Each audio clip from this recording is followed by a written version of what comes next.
if you could start the meeting, Yeah, please. sure. Good afternoon. This is the February 28th meeting of the Audit Committee. It is currently 2:02 p.m.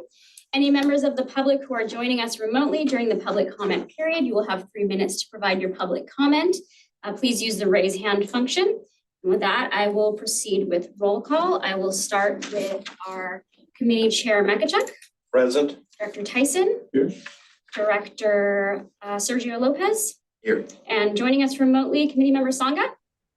Here. Thank you. I'll note that all of our members are currently present. Thank you.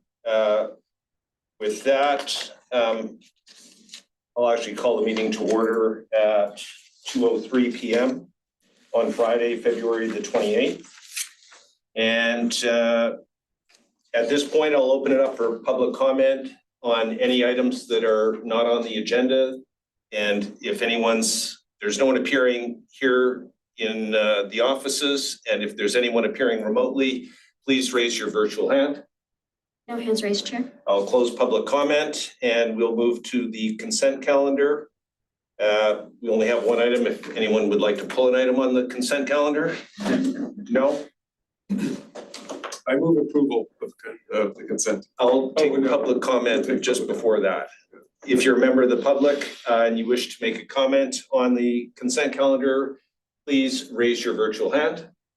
No hands raised, Chair. I'll close public comment and bring it back. And I believe Director Tyson had a motion. I'll second. Yeah, I had that motion. We had a motion. We have a motion and a second. All in favor? Aye. Sorry. Oh, right. I'm sorry. No worries. Chair Makachuk. Aye. Director Lopez. Aye. Tyson. Yes. Committee member Sangha. Aye. Motion carries unanimously. All right. Now,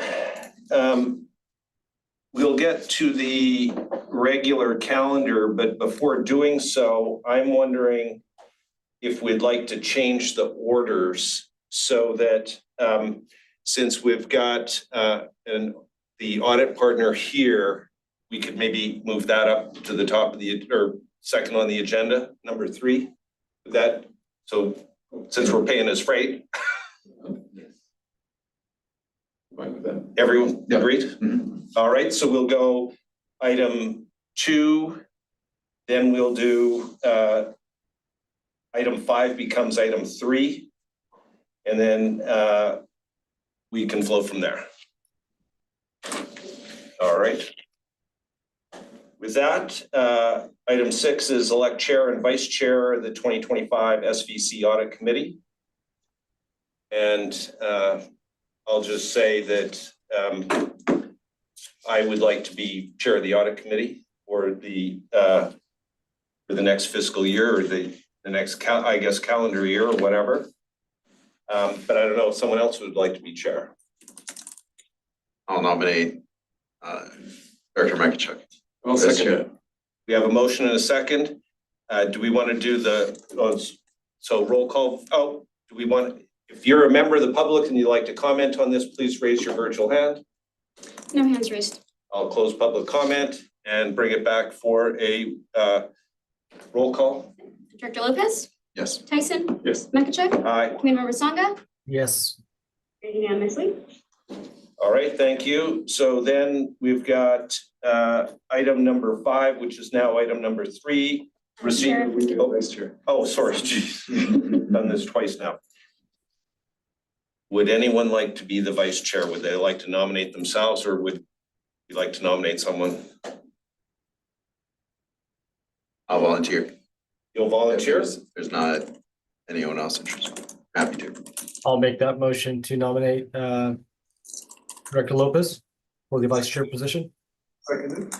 We have a motion, a second. I'll take public comment on this before we have the roll call vote.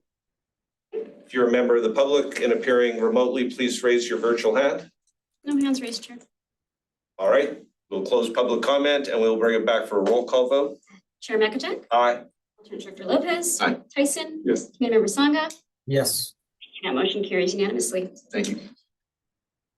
All right, now we can move to item 5, which is now item 3, receive financial audit report from Vicente and Brinker and recommend to the SVCE Board of Directors that we accept the audit findings. And do we have Kellen, are you going to do a presentation on this? I am. Thank you for having me. It looks like somebody's, I'm guessing Andrea already is controlling the presentation. Can everybody see that? Great. Next slide, please, if you would. Just want to say I appreciate the presentation is all inclusive, but I appreciate you moving us up in the agenda. So I am Kellen Gilbert. I'm the audit partner on the engagement. Been in public accounting for a very long time, and I currently oversee multiple CCA audits. Alana is the senior. She's also joining us today. She's been in public accounting for 4 years and 2 years working on CCAs. Not mentioned here is Ali Schaefer, if you recall from last year. She is still currently on the engagement, but she is out on maternity leave, and we are excitedly hoping to get her back sooner rather than later. Next slide.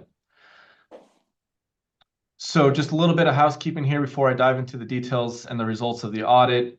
As of this January, Pacinti and Brinker, we've combined practices with, and I'm still practicing this name, Kosmatka Donnelly & Co. We just refer to them as KDP.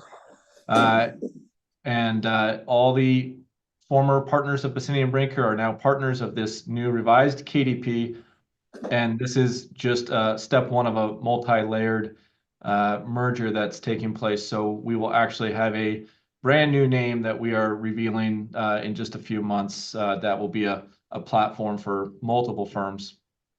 We're really excited about this change because we're still maintaining local control at our local California office here in Santa Rosa.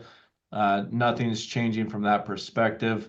We're still working with the same great clients as ever, but now we have a lot more resources, technology, expertise that we can use to provide even better service to our clients. Most importantly, there are no changes to our staffing, to the timing of our services, or to the cost for you. Next slide, please.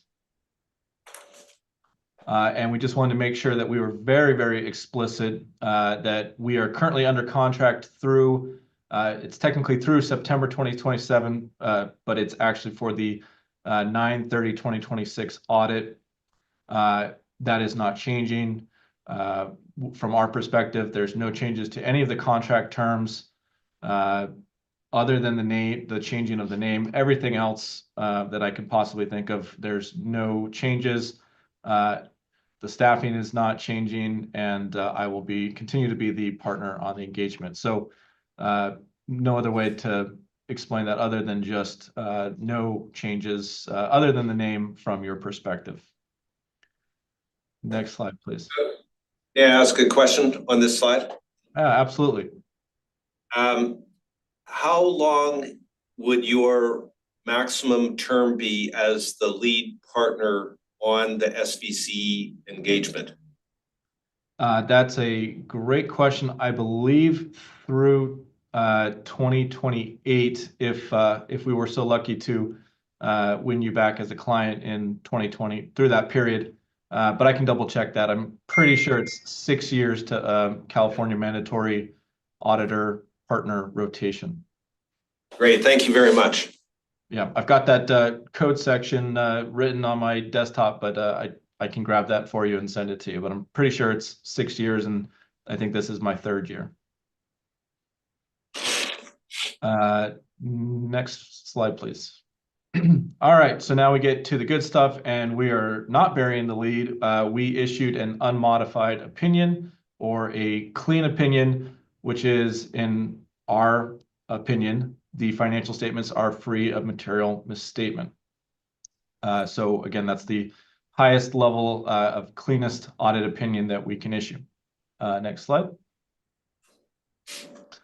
And then for those of you who have been on this committee before, will remember I always like to start with this slide just to refresh everybody's memories, just because I think this is one of the areas that there's the most common confusion between what an actual auditor does and the public's perception of what an auditor does. So just like to state that management is responsible for preparing the financial statements. They're responsible for all the underlying information that gets captured in those financial statements, and they are responsible for establishing a system of internal controls to ensure the accuracy of those financial statements. We, as the auditor, are responsible for providing our opinion on whether or not those financial statements are free of material misstatement.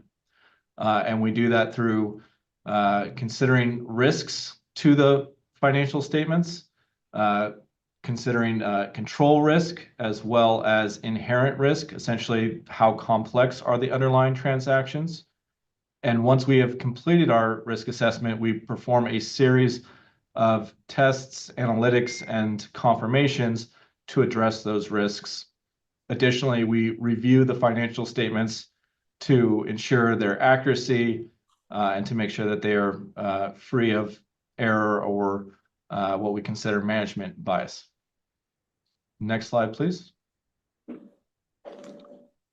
So the audit starts with our risk assessment procedures, gaining an understanding of the operating characteristics, getting your accounting policies, practices, performing walkthroughs to make sure that what you have written as your accounting processes are in fact the procedures that are taking place.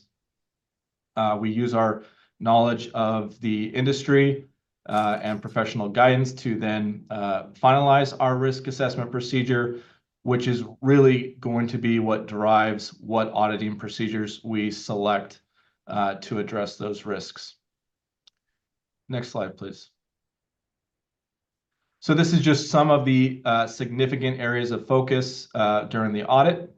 Revenue recognition is always a very important aspect of any audit. We want to test accounts receivable and accrued revenue as well as revenue by taking a sample of customer billings.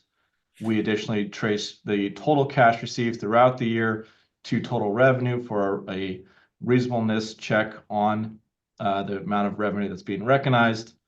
And then also of the sample of revenue that we test, we want to make sure that the method of how revenue is being recognized is consistent throughout the year and that you're not changing your processes throughout the year depending on the time of year. Cash is one of the easiest areas to audit, but is also one of the most important areas within the financial statements, especially to the users. So we send confirmations to financial institutions to ensure that there aren't any discrepancies, and if there are any reconciling items, we test those as well. Next, thank you. Accrued cost of electricity and other liabilities. We mostly test this through a review of subsequent disbursements. So essentially, we want to test outgoing cash payments and then trace those back to the underlying invoices and the underlying related liabilities to make sure that everything that should be captured in the fiscal year is captured. So this is a cutoff procedure as well as a completeness procedure, essentially making sure that all the liabilities are present and that no expenses that should be in the next period accidentally got captured in the current period. Lastly, but very important, we do review the financial statement disclosures. We want to make sure that all the required disclosures are present, that it's complete without any bias or any area where we think that management could potentially mislead the reader by essentially weighing in on the disclosure in a non-factual way. So we review for all those, and we didn't note anything like that, which I think is what the next slide will be saying. So these are the required board communications or to the required communications to those charged with governance, which is this committee. There were no new material accounting policies adopted during the year. We didn't identify any significant or unusual transactions. Essentially, that would be a transaction where we in management might not agree on the appropriate accounting treatment. So we did not identify any of those.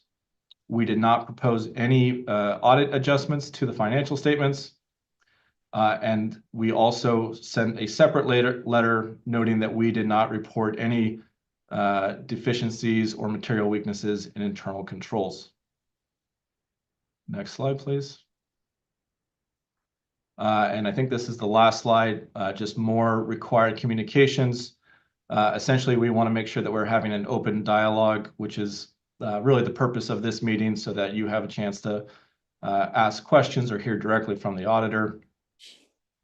We didn't have any disagreements with management. In fact, I'd like to specifically thank management, the management team, and really Mike Maher for all of his excellent work. We issued the report on time. We got the underlying information that we needed on time, which we greatly appreciate. We also didn't have any scope restrictions, meaning that everything that we asked for, we were given, which is really important to make sure that we weren't limited in what we could access. So again, greatly appreciate management's help. A lot of people think that auditors and their clients have a contentious relationship. We are required to be professionally skeptical of information that management gives us, but that doesn't mean that we can't work well together with management to have the audit go smoothly. And so again, I am appreciative of that. And I think that is the last slide. So I'm happy to answer any questions on the presentation or the audit or the financial statements. Thank you. I'll just make a comment before opening it up for questions and discussion. And my comment is, and you've heard this before, it seems like it was a pretty boring audit, which seems to me a good thing to have. Is that correct? Well, I do it for a living, so I don't consider any audit boring, but I wouldn't argue with that description. Yes, a boring audit is always a good audit, and this went smoothly without any major disruptions. So from that perspective, it was boring. And I also like to point out that if we did have something that arose during the audit, I would not wait till the very end to alert this audit committee. If there was something substantial that caused a disruption, you would know about it prior to this meeting. Great, thank you. Any questions for the audit team or management? No. Before we proceed, I think we'll just open this for public comment. I'd like to open it for any member of the public to provide any comments on the audited financial statements, including the audit report. There too. No hands raised, Chair. I'll close public comment on this and bring it back to the audit committee. And did everyone review the financial statements? So let me go ahead Sure. and comment. I'm new to this committee, but I've been on nonprofit audit committees for about the last 10 years. So I'm very pleased to see what I saw here. I'd actually learned more about our financials. I mean, there were questions, I think, well, our policy says we'll have this kind of, but what kind of readings? I mean, what kind of grade paper do we, and I saw the answers in there in terms of the range of risk, which is our own risk outside of the auditing risk. But anyway, I was comfortable that we were presented a straightforward story here today. Okay. Which the short answer is yes, I did. I looked at every page. Did you click on the link to the CCCFA financial statements? Did not. Okay. Maybe one thing, Kellen, that you could outline briefly is you are responsible for opining on the financial statements, but in the financial report, it includes the MD&A and other things. Can you just give a brief description of what you're responsible for and differentiate between the financial statements and the MD&A, just so that everyone understands that? Yeah, absolutely. Thank you for asking that question. So the MD&A is actually unaudited. It's management's discussion and analysis, which, as the name implies, it is completely management's product. We do review the MD&A carefully. We try to correct any spelling errors or anything that we do notice. We trace all the numbers within the MD&A back to the underlying information that are on the face of the financial statements. However, we do not audit or test that every implicit or explicit assertion made in the MD&A is true. So essentially, it's management's opportunity to explain the variance between the prior year and the current year, or all the years that are presented. However, there are a lot of, like I said, assertions included in the MD&A, and it would be, if not impossible, but very time consuming for us to go through and test all of those. And so that's not the intention of the MD&A. The MD&A is really management's opportunity to explain to the reader in their own words what took place during the year. So that is an unaudited section of the financial statements, and that is different than what we consider the basic financial statements and the notes of the financial statements, which are audited. Okay, thank you. And then I guess the other thing that I'll just make as a comment is that in terms of preparing the financial statements and the note disclosure there too, there's a lot of interpretation by management, and the fact that the notes, the disclosure that's in the notes, some people just look at the balance sheet, income statement, the funds flow, but the what is disclosed in the notes is very important. And your audit report covers the financial, the notes to the financial statements and the disclosure in those notes. Is that correct? Yes, correct. And our you can read specifically on the audit opinion under the required supplementary information, where we explain that we perform limited procedures, but not the same level of auditing procedures on the MD&A compared to the basic financial statement, which is defined as the statement of, excuse me, the statement of net position and the notes. Okay. I'll make my final comment, and I sent a memo to the audit committee, and Amrit pointed out that we actually had a separate meeting before the financial statements were finalized, and we went through the draft financial statements and the disclosure at that point in time.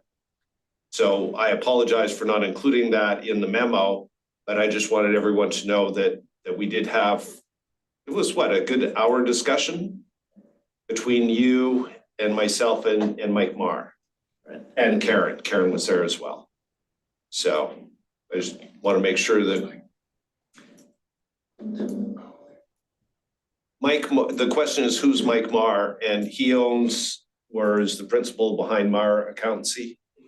And I saw them listed in the roles stuff slide. Yeah. Yeah, and I would consider him to be what would be called a chief accounting officer, because he's the one that actually prepares the financial statements, I believe. And well, everyone reviews them, but he's the principal behind that.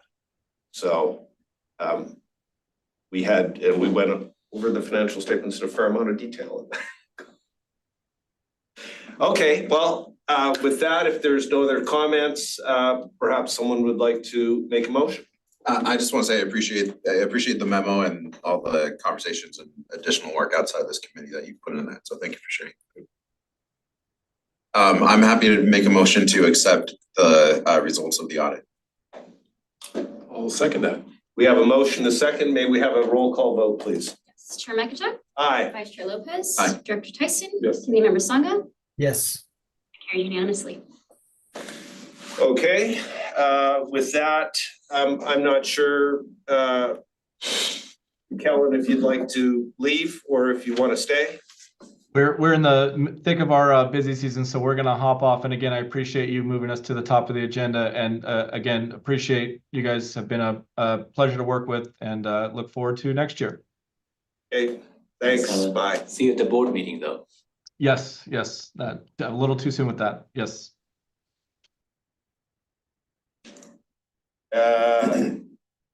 Next item on the agenda is overview of committee function. This is a discussion. And Yeah, so this committee probably doesn't need it since we have a lot of returning members and we have George who is so familiar with you. So welcome, we appreciate you being part of this committee. This is an important committee. The heck, we need people there, but we appreciate your very important function for us. So, George, this gets to your question earlier. In SVCE, some of the functions listed here are in-house budgeting and financial forecasting, rate setting, analysis, liquidity management, risk management, that's energy procurement risk management, as well as enterprise risk management. But they're all the key accounting functions we outsource with our accountancy. That way. I knew a mayor once. That's how he said it. And he's actually very familiar with CCAs. He at most, if there's few exceptions, but he's the accountant for most of the CCAs, being CCCFA. So the purpose of the committee is to oversee the external auditors' audit of the financial statements. And remember, the auditors are working on behalf of the board, review management's work. As you heard from Ellen, anytime you appear weaknesses or deficiencies, the board receives the audit, and as you know, our fiscal year ends September 30th. So this is for September 30th, fiscal year ending September 30th, 2024. We will be now taking this to the board. See there, we just made it. Yeah, I just did some math there. good thing that's not 11 months. 11 months. You don't have enough fingers. Oh, yeah, okay, now I can pick up my shoes. So. Just a moment. To put that into perspective, there are some companies that are SEC registrants that will have a December 31 year end, and they will file all of their SEC, their 10K report, annual report on Form 10K before January 31st.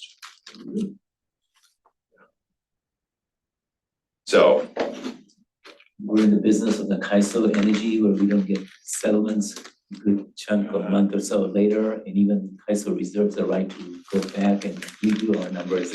I think they're far out as 3 years, but usually it's within a month settlement. So that's why the treasury report that you get,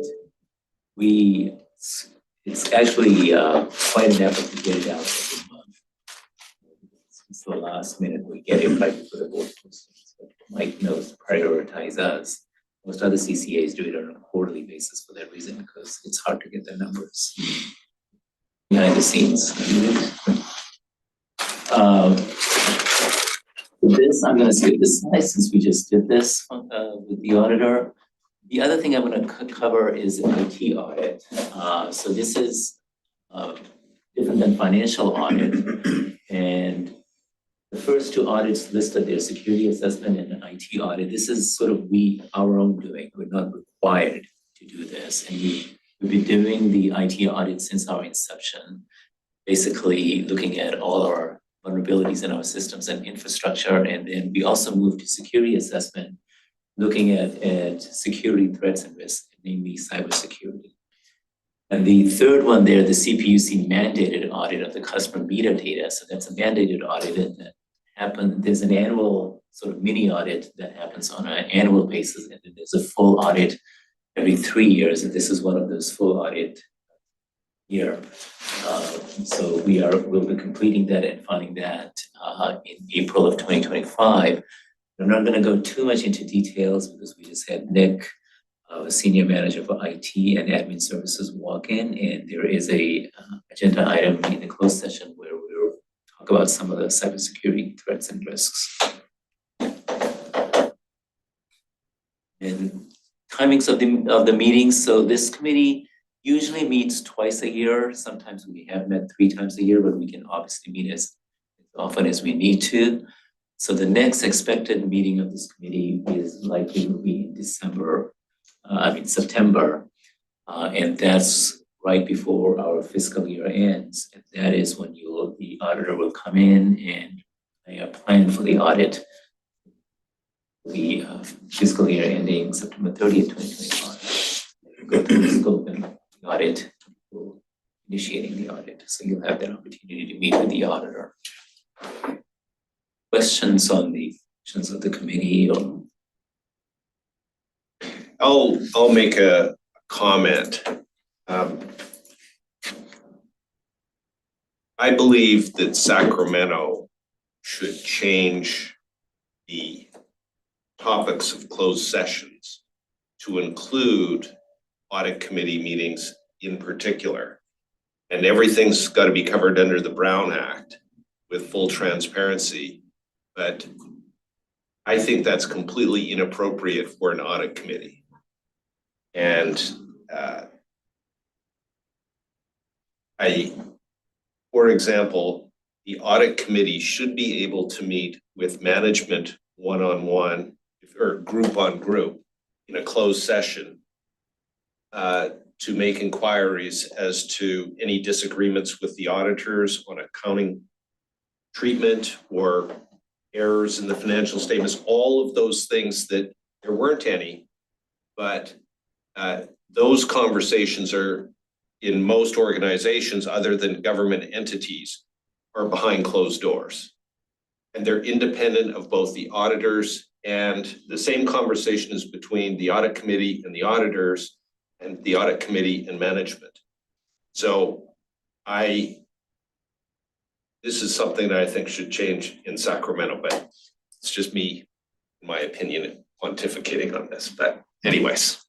Yeah, my nonprofit audits, generally, we have the option to say the audit committee will meet with the auditor in the absence of staff to have that kind of, are you sure? Is there really anything else there? Now, granted, you can decline to do that, but you always have it as an option. And so we didn't have that option.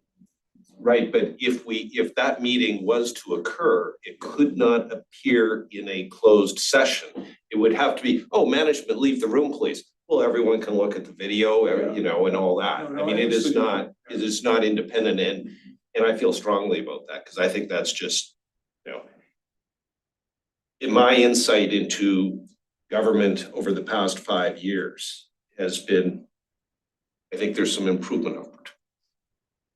So anyways, but your point is well taken. So I'm sorry, I interrupted. no, that was it. That concluded my presentation. Okay, so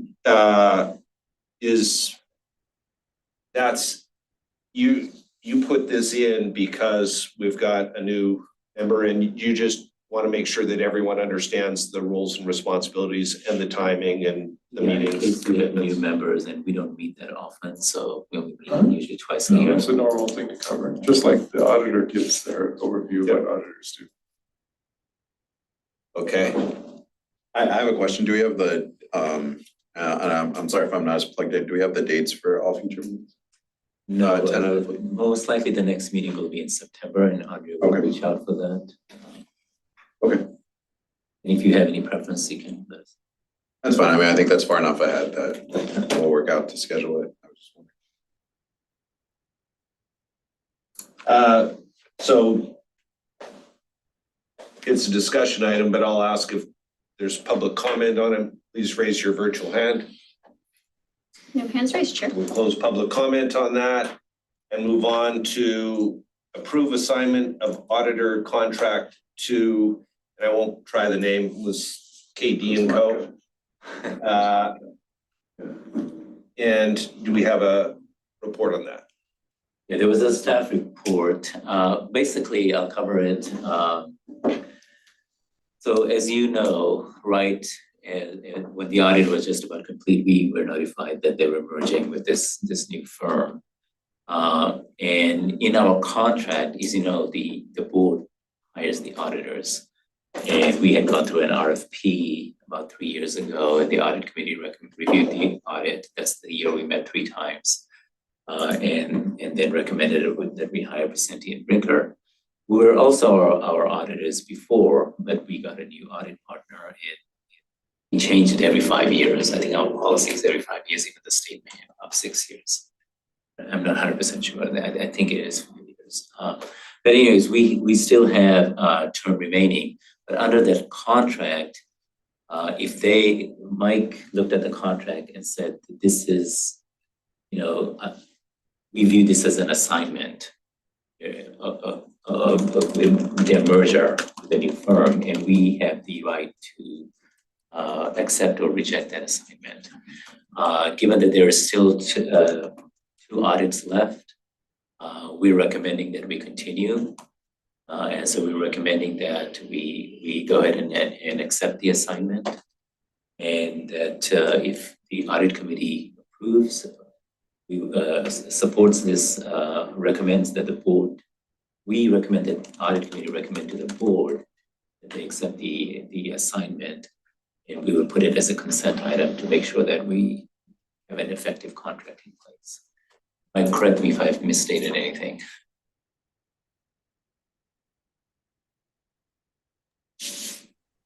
Mike, did Amrit state that correctly? Yeah, no, that was correct. Okay. Any questions for Amrit? No? I'll take public comment on this. You're a member of the public and you'd like to make a comment, please raise your virtual hand. No hands raised, Chair. I'll close public comment and bring it back. I'll just make one comment on this, that I was surprised when I was going through the financials. I'm like, whoa, wait a second. This is a natural evolution, and I think that's a success for Vicente Brinker to be able to join a larger firm. I think economically for the partners and the staff, it's good. There's economies of scale. I think they'll get more sophisticated audit tools and that sort of thing. So I think it's all good, and I think it's a positive thing, not a negative thing. So I would concur with management saying that we recommend this. So other comments? No. Committee Member Songa did have his hand up. I'm sorry. Nope, no worries. I just wanted to, I guess it was a question for staff, was if they had any concerns. Obviously, it's a recommendation coming from the staff. Do they foresee any issues with this assignment? And I understand it's for 2 years. Is there an option to revisit this after the first year?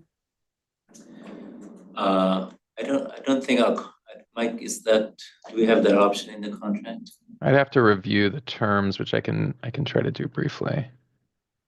So while he's looking that up, we have no concern because, as you said, I mean, as you heard from the audit partner, Kellen, nothing under the contract changes in terms of services. He will remain the audit partner for us.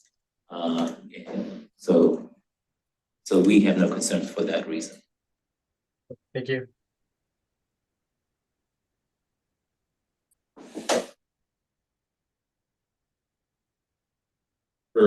We're waiting on you to answer, Michael. Yeah, thank you. And we do have a right of termination upon 7 calendar days notice in the agreement, so we can reevaluate this on an ongoing basis. We're not necessarily locked in. Thank you.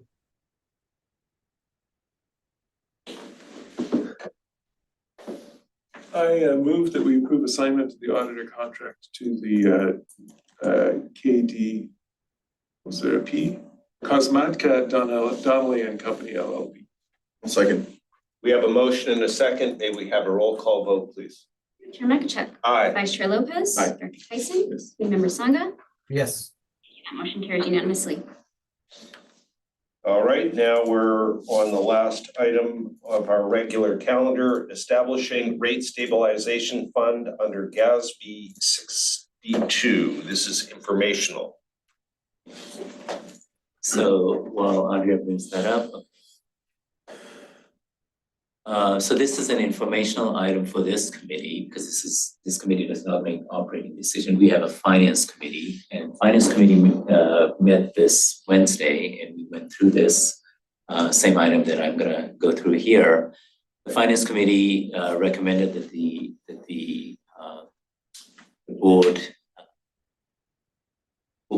board actually establish a rate stabilization fund under GASB 62. We plan to submit this as a consent item to the board at the upcoming March meeting.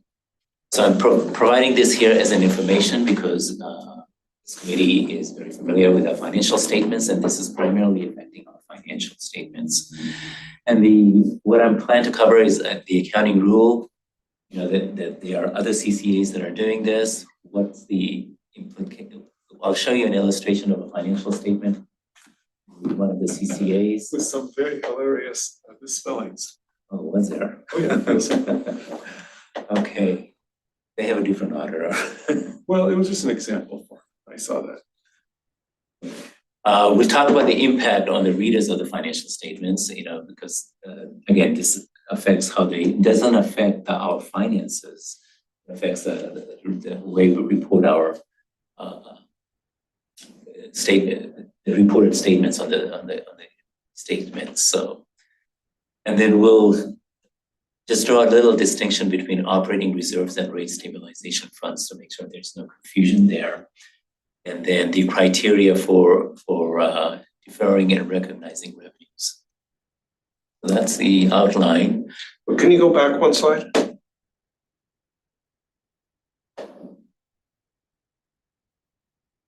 Criteria for directing, or did you say deferring? Deferring, sorry, that's a typo.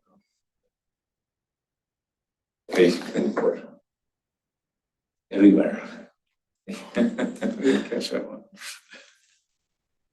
Okay, so GASB basically allows us, and this is very common in governmental entities, where we can defer revenues to a future period. So basically, this is a mechanism for us where we can defer revenue recognition to future periods.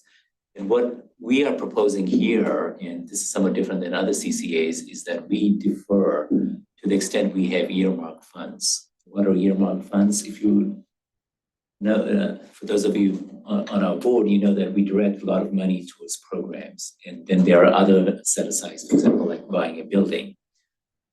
But in the financial statements, obviously under GAAP rules, we don't recognize expenses until we incur them.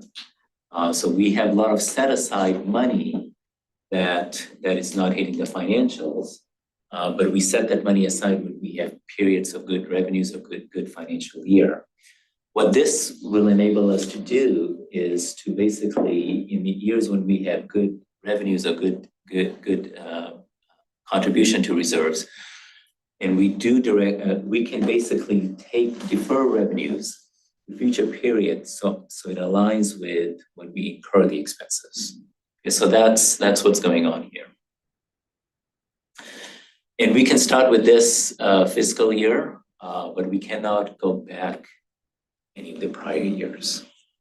So all the prior year marked funds, we can defer up to those amounts, but using future revenues, not in the past. Okay.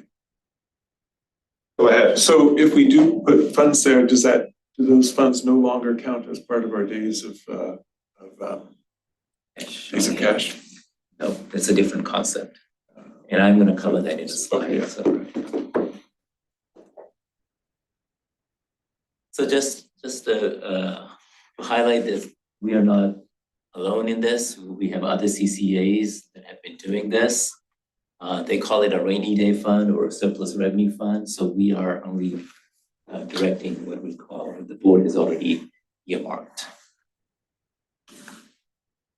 So here's an illustration of MCE. This is Marine Clean Energy, another CCA.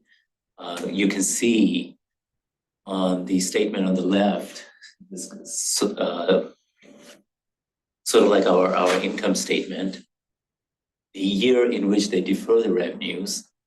You can see we in 2024 they transferred 40 million to rate stabilizations. For that year's revenue, they effectively reduces that revenue. And on the balance sheet on the right here, you can see there's a liability created where that now sits on the liability side. So nothing is happening with actual money. This is just the accounting and how information will appear on the financial statements. So basically that liability sort of reduces the net position, but it's in recognition, for us, it'll be in recognition of, we have other direct earmarked funds that money is reserved for. Okay, so what would be the impact? Can you back up just for 1 second? So they've got a March 30 year end? Yeah. Sorry, I just wanted to see what the year end was. Committee member Sangha also has his hand raised. Yes. A quick question. So essentially on the statement of net positions, what you're saying is if there were no deferred inflows, we would essentially see that $70 million as part of your net position as unrestricted? Yeah. I want to be careful with the word restrictions. There's no restrictions here. It will just flow to the bottom line. So here, what we will do is basically we will move the revenues, we'll lower the revenues for this particular year. On the balance sheet, it will show up as a deferred liability. It will come, I should say, on the operating reserve fund, you can see deferred inflows of resources is how they reported it. You can see the balance there.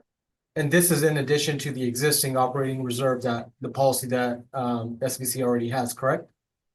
Yeah, so I'm going to cover that in a slide. Just before I get to that, we view overall this is a positive impact on the readers of financial statements. So who are the readers of financial statement? One is the public. It kind of shows them that there are earmarked funds set aside. So when they look at the bottom line, they know that now this is accounted for, whereas if they were just looking at the statements, they have no way of knowing what the board has set aside funds or activities we have ongoing that those funds will be used for. The credit rating agencies, we have talked to other CCAs that do this, and they said generally it's positive because they see that we are setting aside, demonstrating that there's board's commitment to set aside funds for rate stability, and they know what's going on. They know that money is still there. The board were to redirect those funds. And the other major constituent of our statements is the counterparties, and they want to know that we have good financials because it affects their credit risk when they transact with us for all these billions of dollars of energy. We think it's positive for them as well because it will show more stability in the financial statements. Because let's say we didn't do this 1 year, we had the big expenditure. Somehow Justin just did a huge program implementation. Even though we had a positive year, it will show we had all these expenses, a very negative net contribution to reserve to recognize that using program expenditure. But with this instance, we'd be able to basically recognize the deferred revenues to match that corresponding expense. Interesting. So in a regular corporation, you might have a capital expenditure and then you don't disrupt your income statement so much by having it put in as capital that you take back as depreciation. in effect, it looks like you're treating a giant program expense, almost like a capital thing, to be able to moderate how it appears on your books. It's the timing. Yeah. So, George, think about this, and I'm not sure the way Los Altos Hills contract is with the sheriff. But in Monte Sereno, for example, we know that every few years there could be some sort of big crime investigation that we have in Monte Sereno. And we know that that may happen once every 10 years or so. I'm just coming up with a hypothetical example. And in the 1 year that we have that, all of a sudden there can be a big, huge expense increase. And I've been thinking what we should do is think about, saying, hey, every 10 years something's going to happen. So we kind of build up a fund. And then when it occurs, then it doesn't hit our bottom line and our, reserves dramatically. Like a new roof fund. Replacement For us, reserve. we actually have a reserve, we put it as a reserve for natural disasters. Those kind of things, you can't predict when they are, but you want to have a reserve there. Going off topic, aren't we? Very much. Okay, so this is the question. This is to answer this slide is to answer the question, the difference between operating reserves that we have under our reserve policy, this rate stabilization fund. The reserves that we have, they are internally track balance. They have nothing to do with GAAP accounting. Okay. Rate stabilization is GAAP accounting. It's how information appears on the financial statements. So nothing is happening on the financial side. No new money is created, no new money is spent. So we go through the way we set our reserves, our current methodology with the board adopts a reserve policy. And some of you are familiar with how we go through that. We do stress testing, we do look at extreme but plausible events. We said, we want to hold adequate reserves so that we can withstand those modeled risk scenarios if they were to occur. And we set a target and we build up to that reserves. Nothing there is impacted. That continues. This is basically how the information appears on the financial statements. We can use this GAAP accounting to defer revenues and financial statements and recognize them later, as we discussed with the program example. I'm following, but I'm also capturing the thought that since we're a nonprofit, you can do this as opposed to a for-profit, which you can't just say, I'm going to defer my revenue because I don't feel like paying taxes this year. Yeah, you cannot do this. This would be a SEC investigation program. So, but in the government, the SB 62 allows for this. So the other thing is our reserve policy isn't in the notes to the financial statements, right? It's because it's not an accounting thing. So. Right. There we have to follow GAAP. And the auditors won't allow those. We have limited management disclosure where we can talk about some things, but just follow GAAP rules. So the criteria now, GASB requires board approval, the governing body, to adopt this accounting. So we have to take it to the board. Here's the criteria. We ask some flexibility so that we can manage the positions, the net positions, and we can also recognize for the years where we didn't have this policy, like this year, our budget will be taken to the board. Media budget shows we'll have we're forecasting to have a good year at position. So we can use this year where we can show a much lower net position and defer a lot of this revenues and catch up for, to build up to the level that we have for earmark funds.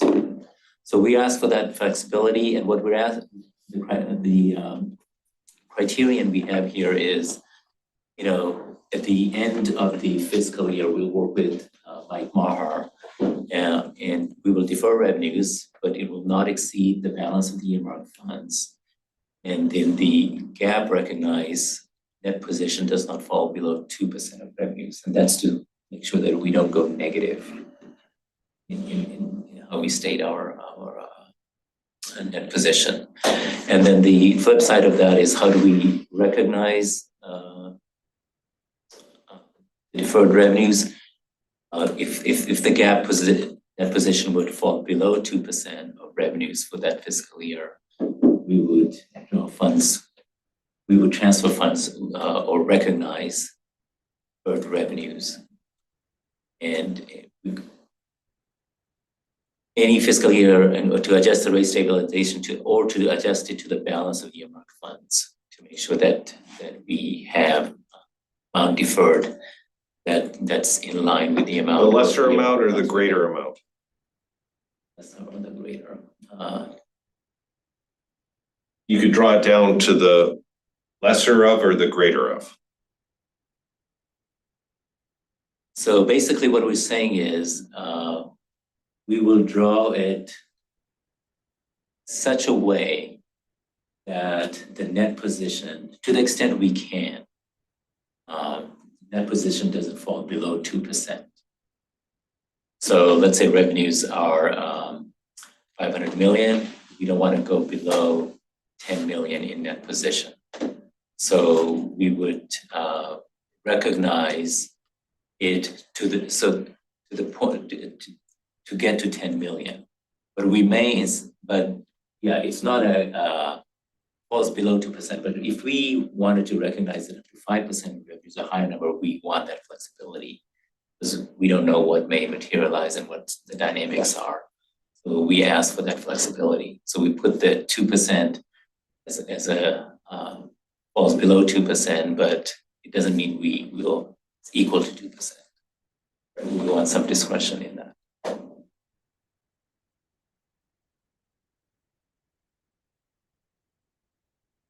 Yeah, so that's the overview, and we will be taking it to the board. We have a lot of items for the March agenda, so we will, with Finance Committee's concurrence, we're going to put this as a consent item because, again, this is not affecting anything financials of the company. Just the reporting, how we report. All right, this is a informational item. I was asking my questions as we went along. I think others were. Any more questions? But I do want to have public comment on this. It's probably no one that's going to make public comment, but any questions or comments? Sergio or Harsha? I was holding my questions. I'm just curious, what was the impetus behind making this change now? Because we have close to, when we started this fiscal year, we had close to 100 million in earmark funds. And it'd be nice if we can recognize that somehow in our balance sheet. I see. Great, and obviously we don't weigh in on this with this committee, but I expect that when the audit catches up to past the point where this is made, that we'll be hearing about it in the audit presentation. You'll definitely see that. And they'll, as we just heard, they'll weigh in and give feedback as to whether there's any issues with that. Great, I don't have any other questions. With that, I'll open it up for public comment. If you're appearing remotely, please raise your virtual hand if you'd like to make a comment on this. No public comment, Chair. I'll close public comment and then bring it back. So this is informational, so this item is done. Now we're on to committee staff remarks. Remarks from the committee? No? Remarks from staff? No? All right, we can stroke that off. And now we're going to go to closed session, which is a threat to public services or facilities. And before we actually go to closed session, I'm going to open it for public comment on the closed session. If you're a member of the public and you'd like to make a comment on the closed session, please raise your virtual hand. No public comment. No public comment. I will close public comment and we will move to closed session on this item.